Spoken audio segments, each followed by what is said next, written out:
Yo, welcome to another video of Pathfinder Wrath of the Righteous with me, Eli, on my channel Variety Verite. Alright, so today we are probably going to level up the rest of our crew and take a little bit of time to look at our, make sure that we're using all of our abilities and stuff, correctly. Just make sure that we're just playing our characters and our classes, right?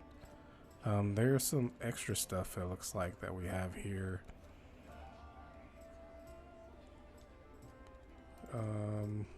Let's see.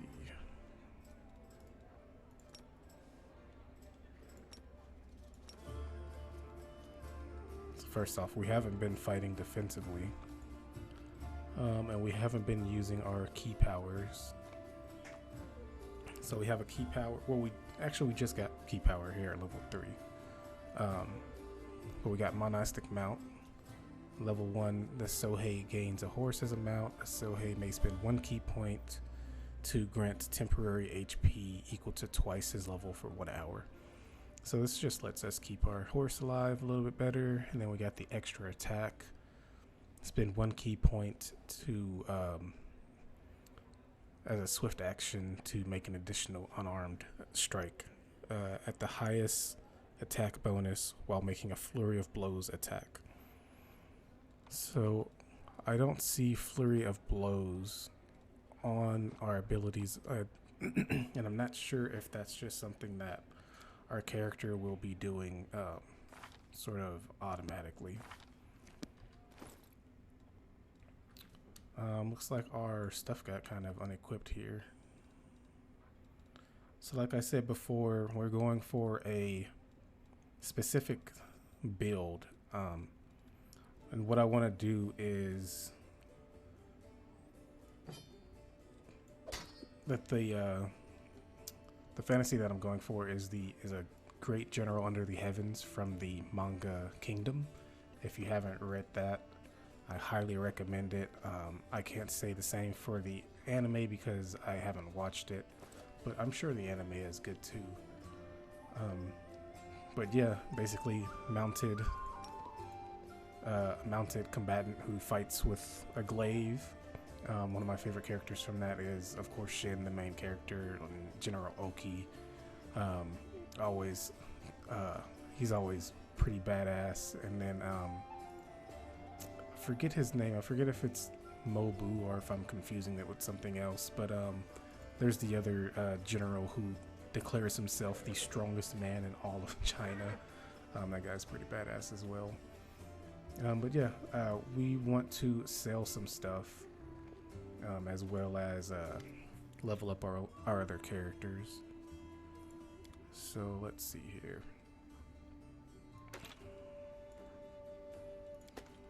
So let's go ahead and pawn off some of our extra loot that we're not going to really use.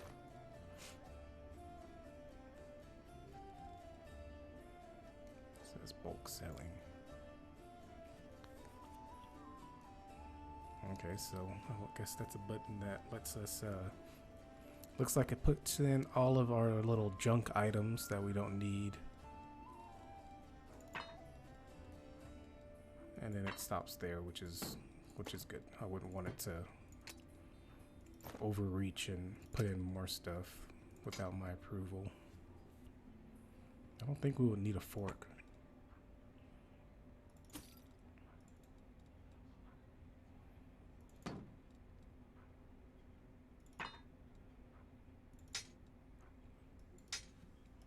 All of this stuff is fairly basic stuff that we could just buy back if we think that we might need it in the future.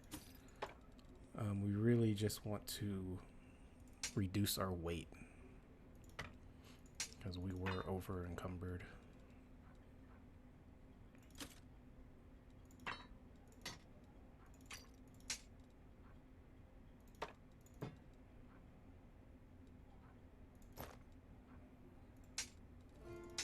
And it looked like encumbrance in this game was basically I think our characters just moved way slower. I don't know if it affected our chances to hit or anything like that, but I wouldn't be surprised if it did. Alright, so we're just gonna pawn off all this stuff. It's just our extra weapons and extra armors and stuff like that. It's nothing that's of like a special quality. So nothing to worry too much about losing. Yeah, I'm gonna keep a dart in case I want to maybe try something strange later on. But for now, I think that this is good right here. We got a lot of stuff to use in cooking and maybe alchemy and things like that in the future. So we got ourselves a deal. Just sell that stuff. Quick look at the potions and what other stuff they may have. What we really need. So I won't oppose at least one bag of holding. Just to get ourselves started.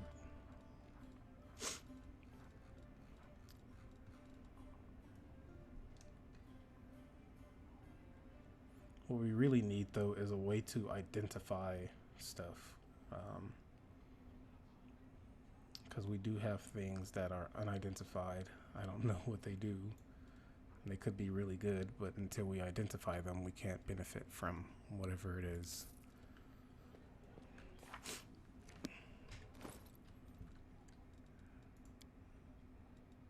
Okay, so here's how we sort.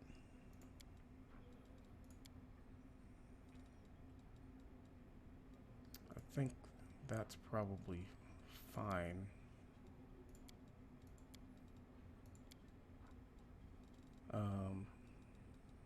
It looks like it does kind of sort it in types. So we got all our scrolls grouped together, all of our potions grouped together. That works for me. I don't want to get too much into the nitty-gritty of inventory management. I will come put something else in the chest though, which are just these. We won't be needing those. I'm fairly certain that we won't be needing them at least, but I guess you should never say never, but I really doubt it. Alright, so let's take a look at our other people here. So like I said, with our main character Fujin, I'm going to try to have a decent amount of levels in Sohei, and then I'll probably branch out and do two-handed fighter, because I think that will fully embody the the fantasy that I'm going for, of just like this fierce person that rides on a horse and can slice people in half. Now let's take a look at Lan here. So Lan starts off as a Zen archer, and I know that I want to get him up to at least level 5 since he is statted out as a monk. He's statted out as a monk better than my character is, I think, because he has some more wisdom, which gives him more key points, which lets him do some more things. But I'm not too worried about min-maxing here. They just need to be effective. So for Lan, looks like we're just putting points in athletics and mobility, and then we also spread out to nature and perception. My character does, since as a Sohei, he does get some bonuses to nature, but looks like Lan is definitely the better nature character, and we want to get some more points into athletics and mobility. I believe that these stats will also be prerequisites for some feats. So I think at 3 mobility, for some classes, that will open up some feats, I think some fairly decent defensive feats once you get to 3 mobility, 3 ranks in it. but we'll see. So now we're moving on to feats. It's recommending that we take deadly aim, so that's -1 penalty on the attack roll to gain +2 on all range damage rolls, which is not bad at all. We should be able to negate a lot of the negative penalties as we level up and get more class features and more feats in general. I don't want everyone to be trying to stat them out to be super defensive, but you know, that might be something that we have to just play by ear. If we have to come back and retrain because we find ourselves dying a lot, then that's what we'll do. But for now on land, he stays in the back, and we got some melee combatants that should keep him from getting ripped up in the back line, so I don't see why not going for some damage here. We'll take deadly aim. And then we also get what is this? This is I think this is a monk feature.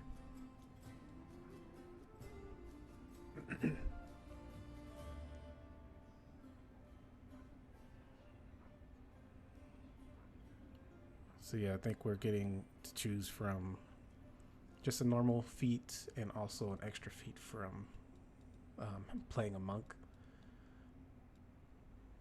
And he's already using a longbow, so that's probably what we'll go with. Actually, I don't think this is like a straight feat. I think this is just we get point blank master, and so we have to choose what to use it with. We'll keep using a longbow.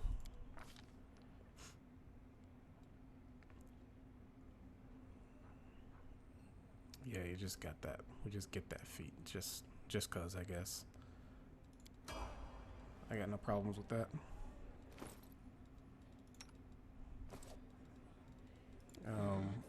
And I guess we just want to make sure. Oh, we can't actually choose him and then look at his ability bar. I feel like that's fine. Next up, Camilla. Camilla's gonna be the one that I am most confounded by, just because I have no idea. I've never looked at a shaman. I don't know what makes them good. I guess if we study her class progression a little bit, we did pick up Dazzling Display for her, which I haven't even used once. There probably could have been some times that I could have used it, but we will try to use it more going forward. No promises though.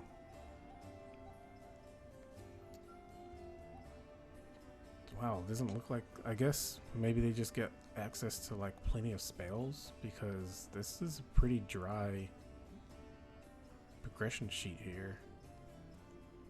She can enchant her weapons. She'll get access to another hex.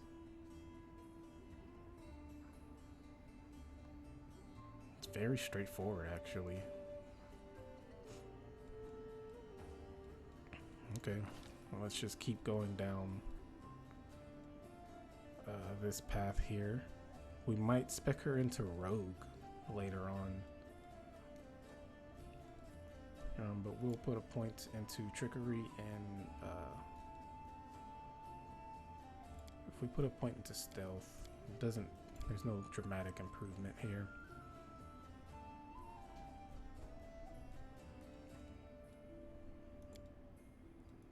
She's a little bit further behind on her perception compared to characters like Lan. We'll also just do another point into Mobility. Alright, and for our feet, I have no idea what to pick for her. We might just want to go with Dodge, just because you really can't go wrong with Dodge with anybody that's going to be in melee range.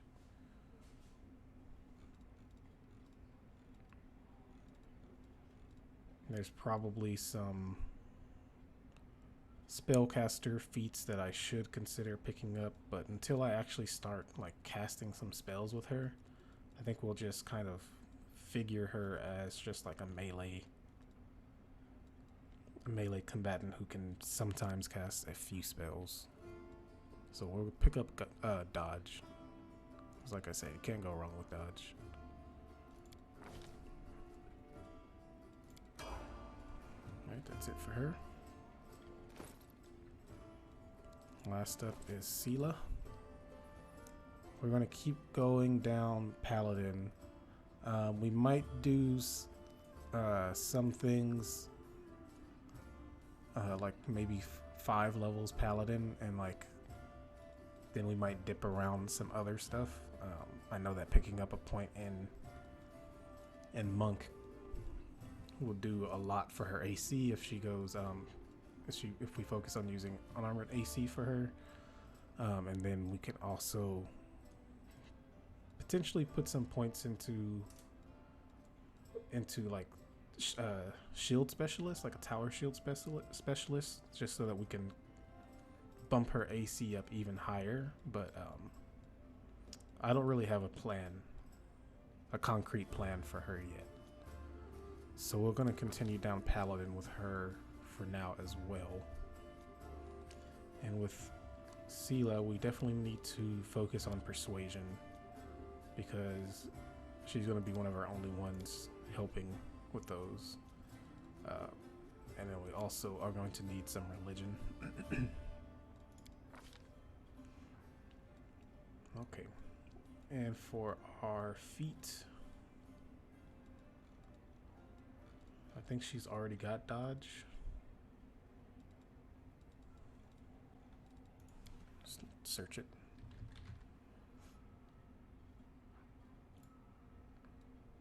Yeah, she's already got dodge. We could get combat mobility, but we don't really need that. She's just gonna run straight up to the first person and then tank them probably until they die.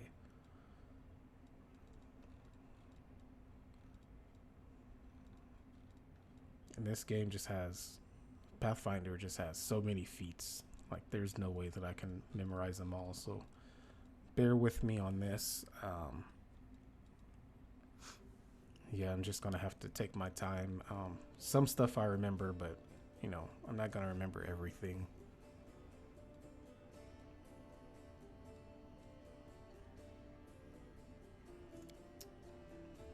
We don't have any tower shield, so I'm not gonna worry about getting a tower shield yet. But we might want to get something like toughness. Toughness does add hit points instead of AC, which I've said before is not really ideal. You always want to make sure that you're bumping your AC up as high as you can before you focus on your actual hit points. Being able to react well on things like saves is like really key for having a good tank, because you might have a tank that has very high AC, and then as soon as you fight somebody that casts spells, you're in for a bad time, let's just say, because now you're trying to make will saves and dexterity saves, and you're fumbling around and getting knocked all over. We might want to get improved initiative. The way that I see tanks actually is that, as you know, with your tank, oh, we got some class specific feats. We're probably just gonna pick those up actually. But with the way that I see tanks, because I played a tank the first time I played Pathfinder, and I always hated those low initiative rolls that I would always get. But as I played more and as I learned more about the rules, what I realized is that you want your tank to have lower initiative rolls. And the reason for that is because when you have like a striker, like a rogue in your party, they add so much value from being able to go first. They can really get in there and tear down a key target before the tank gets in there and you know, tries to grab aggro and focus on being the one being hit, because usually the AI, the way that it kind of works when you're DMing from that point of view, is whatever hit you last is the one that you're going to hit. So if the rogue gets in there and does a bunch of damage and then maybe moves out of the way a little bit, and then the tank runs up and smacks him, and then it's the enemy's turn, that's pretty much like a key. That's pretty much like a ideal moment right there. But yeah, let's just, if we get extra lay on hands, this will let us keep our, like, manage our health a little bit better throughout the day, which isn't bad. I don't see any extra like smite or anything like that. Let me type it in.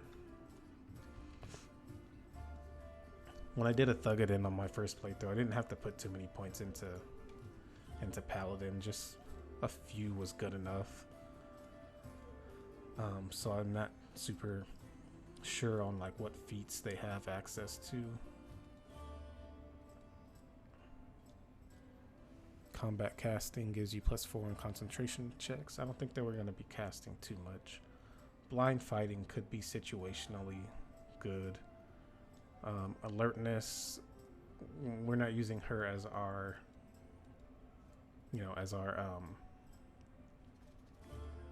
as our perception character.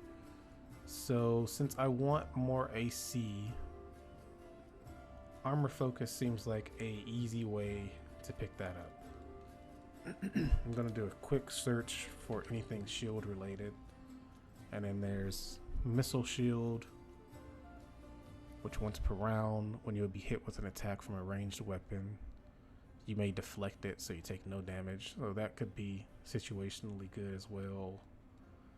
We don't really need shield bash. So yeah, we'll just go ahead with we'll start working our way up as a heavy armor specialist type character, so we won't be putting a point into monk. But we're already wearing heavy armor, and I know there's going to be good armor in the game that's heavy armor and gives good stuff for paladins, because I've seen it in the last game.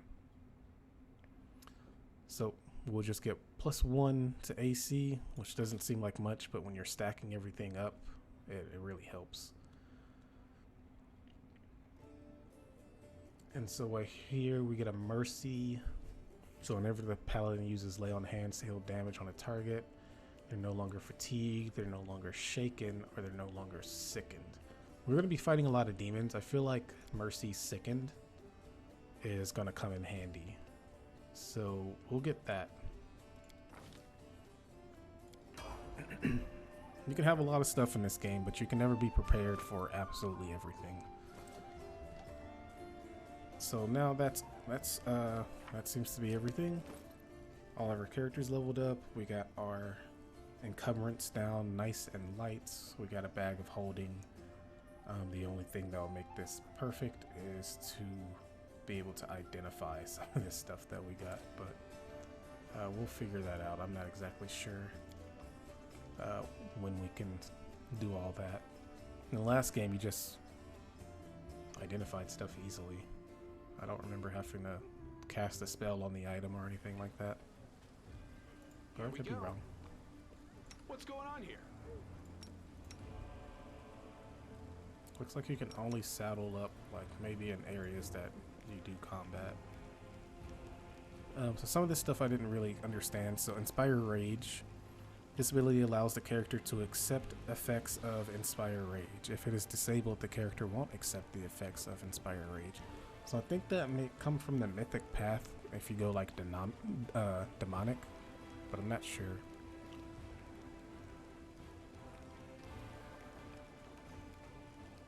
So we'll just go ahead and go about our business here. We should have a journal. All right, so we need to. We already talked to Horgus.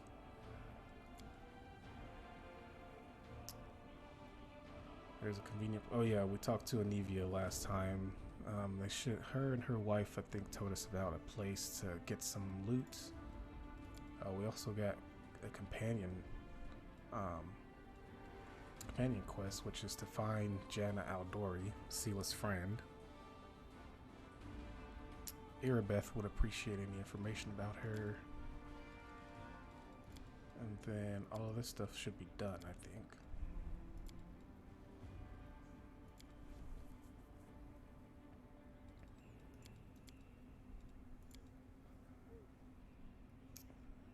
And the Trapped in Darkness. So yeah, I think that's stuff that we already did as well. Except for sampling those damn drinks. Just, we never got to it. Demons just showed up. Couldn't enjoy the drinks. Damn demons. Alright. You will find that I tend to get lost in games very easily. It's a bit of a problem.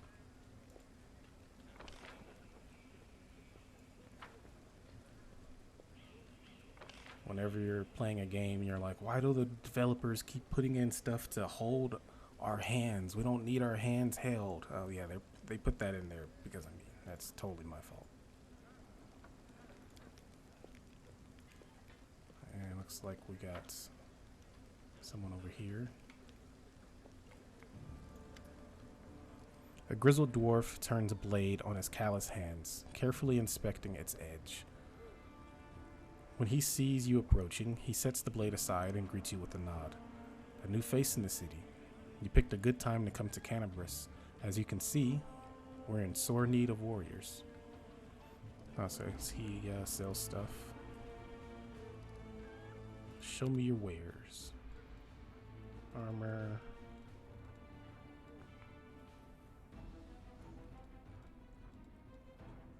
It's got a smasher there.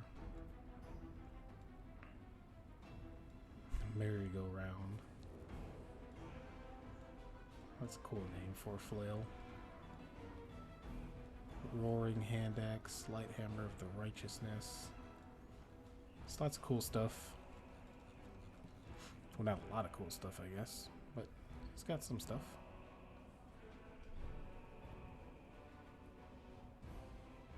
Nothing. No glaives though, so 0 out of 10. Do you know Cannabis by sight? Well, not everyone, but I make it my business to know the people who might need my services. The blacksmith's work isn't just at the anvil, you know. Okay, so he's specifically a blacksmith. Why do you have your forge here in the tavern yard? Wherever I am, that's where my forge is. A true master of any craft will always find the tools they need. I miss my old forge, of course. It's now just a pile of charred stone and metal, but I still have my hands, and that means I can work. Alright, I'll show him Radiance. Do I recognize it? Of course I do. I made this with my own hands. There's my brand, see? The dwarf carefully takes the sword in his hands, gazing at it like a doting father. Oh, Yaneo. Things have been tough without you. But at least we've still got your sword. That's something. In battle, ordinary swords get blunted, they break. But sometimes a weapon can preserve. I don't know how to explain it. I'm no authority on these things, but something like an echo of the deeds done with that weapon. Or more like the reflection of the wielder's soul? I don't know. I will say one thing. Take care of that sword. Yaneo may no longer be with us, but the demons will still remember why they need to turn tail and run when they see Radiance. Ugh, the scabbard's all worn. We can't have a fine sword like this being carried in this tatty thing. I'll make you a new one if you like. If the city stands strong and we both survive, come see me again and I'll have it ready. No charge. Very convenient that we meet the person who actually made Radiant to confirm that it's Radiant.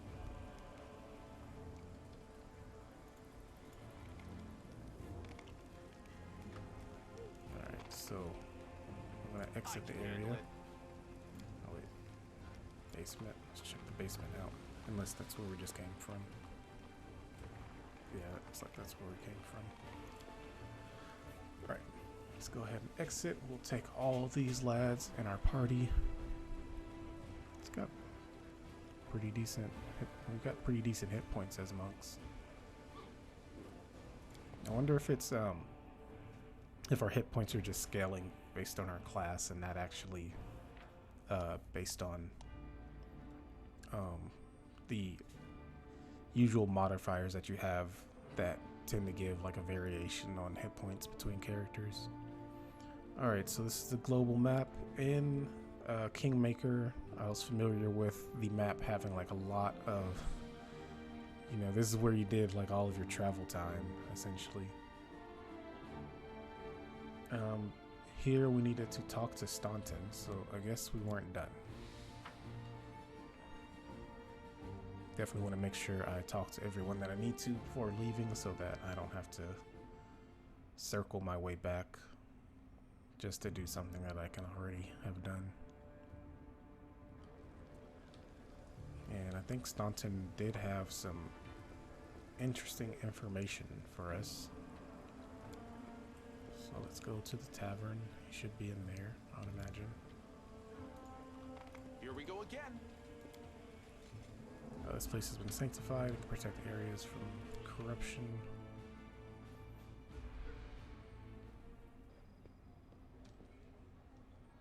Alright. Where the heck is Staunton? Let's look on our map. Anevia, Helor, Erebeth, Visali. We haven't talked to them in Staunton. And then there's also Foreign Autumn Haze. Alright, Staunton. You gonna join our party or what? The dwarf resembles an abandoned city. What? The dwarf resembles an entire abandoned citadel, one whose high, crumbling walls are still holding fast, but whose empty, lightless windows make it clear that all inside is dead. So not only is he dead inside, but he is thick with 52 C's. Alright. Oh, it's you.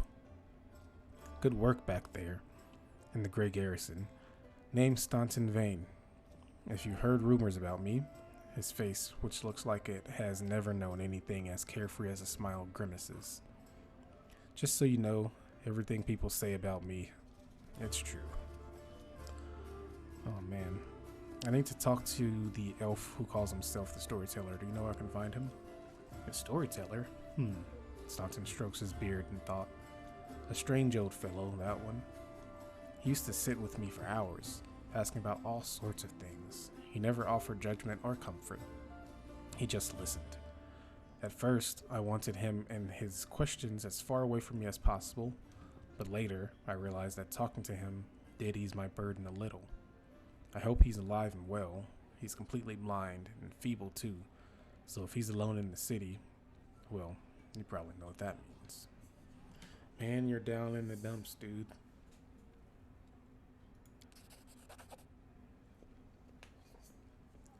I do know one place he might be. Look for him in the Black Wing. It's a library here. I'll show you where it is on the map. I don't know what use a library is to a blind elf, but he loved the place. He would sit back there day and night. They got Braille, man. Yeah, Braille. Could probably get someone to read the book to you. Okay, library revealed. What do people say about you? They say I'm a traitor, as bad as Arlu Vorlesh. That I'm a disgrace, even among the ranks of the condemned. That Queen Galfrey should never have spared me.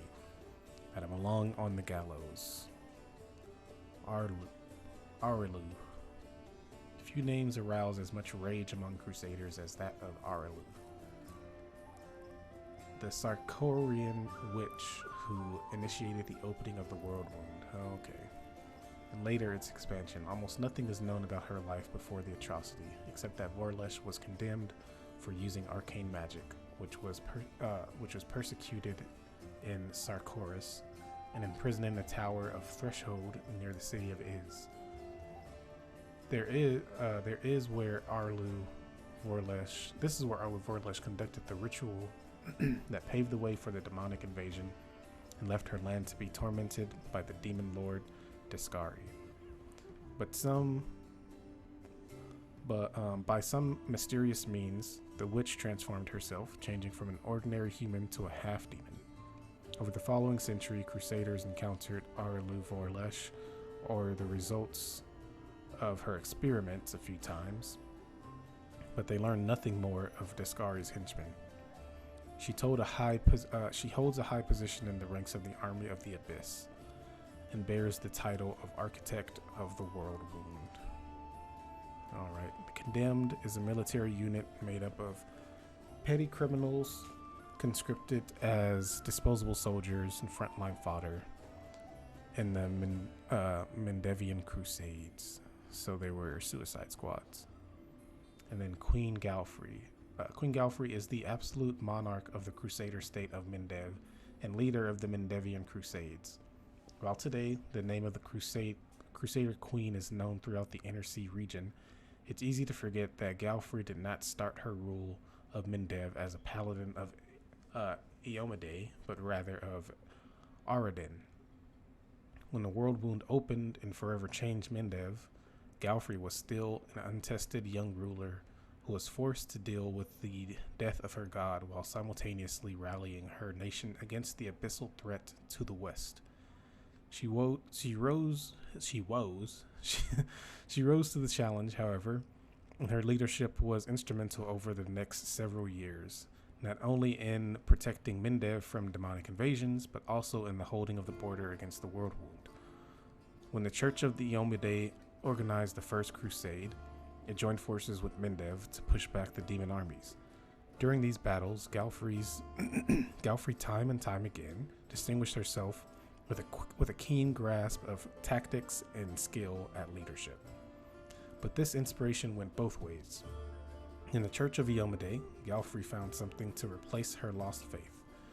By the time the First Crusade ended with the apparent defeat of the demon armies, Galfrey had converted and become a worshipper of Eomade, and had completely retrained herself as one of the Inheritor's most devout paladins. Eager to retain such a valuable leader at the head of the Crusades, the Church of Eomade twice purchased and presented to the Queen the rare and expensive Sun Orchid elixir, which extends mortal life beyond its usual span.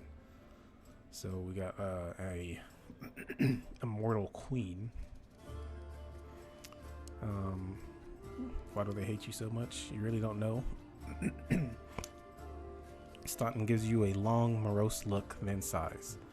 I'm the reason why the Crusade forces are holed up in fortresses on the edge of the World Wound, instead of bringing the fight to the demons. We used to have a foothold in the Wound, the mighty unassailable city of Dresden. We used to have it until it fell, and all because of my stupidity. I gave the enemy our main citadel. I was tired. I was tried. They wanted to execute me, and rightly so. But the Queen intervened. She said that I should live and fight in order to undo what I had done. So that's how I live. Decade after decade, fighting in the Condemned. As you can see, I have fixed nothing, and I have earned no one's forgiveness. Are you going to spit in my face too? It wouldn't surprise me. Well, that is a pretty sucky situation to be in. Let's see. I hope you earn forgiveness. You keep living and fighting with no hope of anything better, because that's what the Queen ordered you to do. There's honor in that.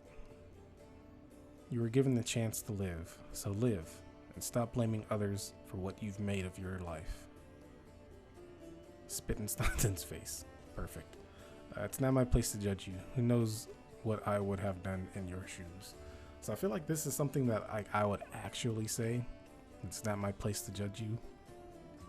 However, if we are a great general of the heaven, that means that we could be anything as that. We could be evil, we could be chaotic, we can be lawful, or we can be good. I guess we'll just go down the good path. I feel like the lawful thing here is pretty much just saying, that because you're doing what the queen asked you to do, that you should feel honor in that. Which, if he wants to be a knight, then that would make a lot of sense. But I don't know his whole deal, so I'll just tell him that I hope he earns forgiveness. Thank you. From the depths of my soul, I thank you. But I haven't had hope for a long, long time. Alright, a whole city fell because of you? How is that possible? You really don't have any friends? So many years in the condemned. Surely you've paid a penance by now. I've seen how the other soldiers treat you. What do you mean, how? The knight glares at you from beneath his furrowed brows. If you don't trust the word of the condemned, go ask somebody else, like my little brother, Joran. And if you still don't believe it, what's it to me? But if you're about to ask me to recount the story of my disgrace for the 1000th time, don't. You really don't have friends? I couldn't have survived this long if I were completely alone. Joran, my little brother, he keeps me going. He never abandoned me. Everyone else shies away from me like they might catch what I've got. Even fighters in the condemned console themselves by thinking, I got stripped of my rank, but at least I'm not Staunton. Commander Tirabade seems like the only person in the whole army who remembers that I'm a soldier and not a drudge. She has no qualms about taking me into battle. She's had some mud flung at her in the past, or so I hear. That's why she tries to keep an open mind about people. It's no surprise that she's the only one to hold onto her sense of reason in this farce. Surely you've paid your penance. That's not up to me to decide. Life is in the queen's hand. He falls silent for a moment, and then, in a trembling voice, he adds, the condemned isn't the worst part. All these years, I've prayed to Torag for forgiveness. Countless times I've gone to his priests. Countless times I've kneeled before his altar. If only the Faller of dwarven kind would answer my prayers just once. Not to restore what I've lost, but just to tell me that I'm still one of his children. But it seems he doesn't give a damn about me. What can I expect from mere mortals when my own God doesn't think I deserve redemption? And I've seen how the other soldiers treat you. What about it? The dwarf's tone makes it clear that he has no interest in your answer. It's inhumane. You don't deserve scorn. You deserve a noose. Jesus. Guilty or not, they have no right to treat you that way. It was the most entertaining thing I've seen in a long time. I wouldn't have gone so easy on you. It's inhumane, man. It's been my life for many decades. Alright. Go on then. Maybe we'll see each other again. So it doesn't look like he's joining our party, but we got to know him a little bit. And he has a pretty screwed up life. Let's go see what Vasali is about. We'll just run around in some circles before we get there. A stout old man with fuzzy gray beard mumbles in prayer. He looks as tired as everyone else in the tavern, but determination is stamped upon his haggard face. What can I do for you? Show me the scrolls yourself. Oh, okay, so another merchant. If I feel like I really want to come back and learn more about this guy, I will. But for now, we'll just keep it moving. He's got scrolls and wands. Those can be very, very useful. I love how my horse is just like, just here in this tavern. He shouldn't be outside or anything like that.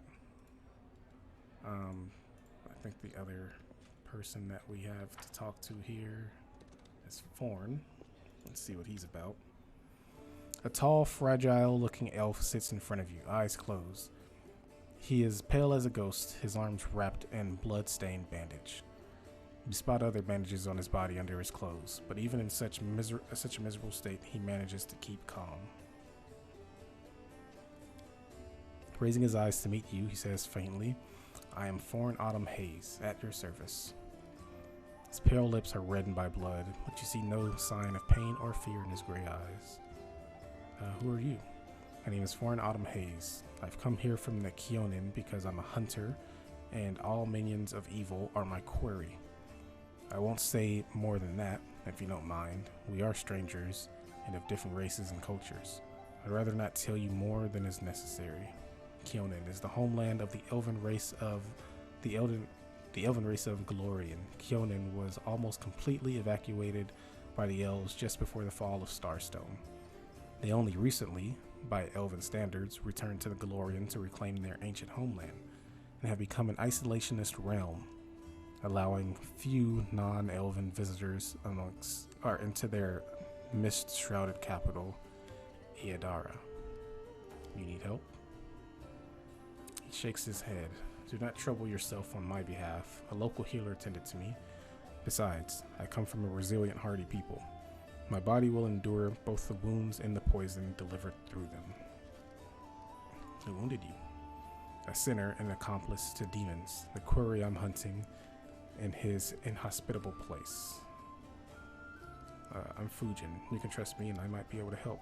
After a brief pause, it would be impolite to refuse such a direct and friendly offer. Who is your query here in Mendev? I was hunting a fugitive, a Descarite by the name of Kaylessa. It pains me to admit that there are heinous malefactors such as her amongst my noble kind. I managed to catch up to her in Canabras, and I wounded her. Then demons appeared in the city. And the city was engulfed in flames. Tell me about it, man.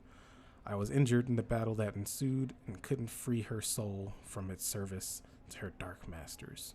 He expresses no anger or hatred as he speaks, only compassionate sorrow. I'm sorry for your misfortune. I hope that things will turn out differently next time. There's no need for pity. Our ancient kind is blessed with great longevity. We gain a deeper understanding of the world than other races, and we learn our lessons better than anyone. That goes for learning from our mistakes as well. I survived, which means I will be more prepared when next we meet. Yeah, why not? How's about I help you out? I thank you, but this is my mission, and I'm used to facing all manner of terrors on my own. I do appreciate your willingness to help. If you happen to meet Kaylessa, take caution. She has turned many innocent souls to the path of evil, and darkness has rewarded her many gifts. Her appearance alone will tell you that. It has warped the agate skin, the malicious stare of her blood-red eyes, the bestial teeth. She's more monster than elf at this point. Knowledge 26. We would need a 21 to make this check, which means it's looks like it's pretty impossible. What does Kaylessa look like again? I'd like to know more about you. Let's see what happens when I do that. It's failed, of course. Her skin is dark. Her hair preternaturally, I don't know how to say that word. Preternaturally white. Her red eyes can see perfectly in the dark, which, to my dismay, I've come to know from experience. But bright light causes her kind pain. I use an alchemical powder that explodes in a dazzling flash, and she cried out as if I had stabbed her. Alright, well, I won't hold anything back. Not who I am, why I made my way here, or who it is that I'm pursuing. So it looks like we can probably find this person for him. I don't know if that'll hurt his pride, but we'll go with that for now. So we are a little bit more, we know a little bit more what we're doing, I think. I say that, but I've literally already, oh yeah, we gotta go to Blackwing Library. All right. So we will make our way to the Blackwing Library. And maybe if we find Kaylessa along the way, we'll piece her up and return to our boy there.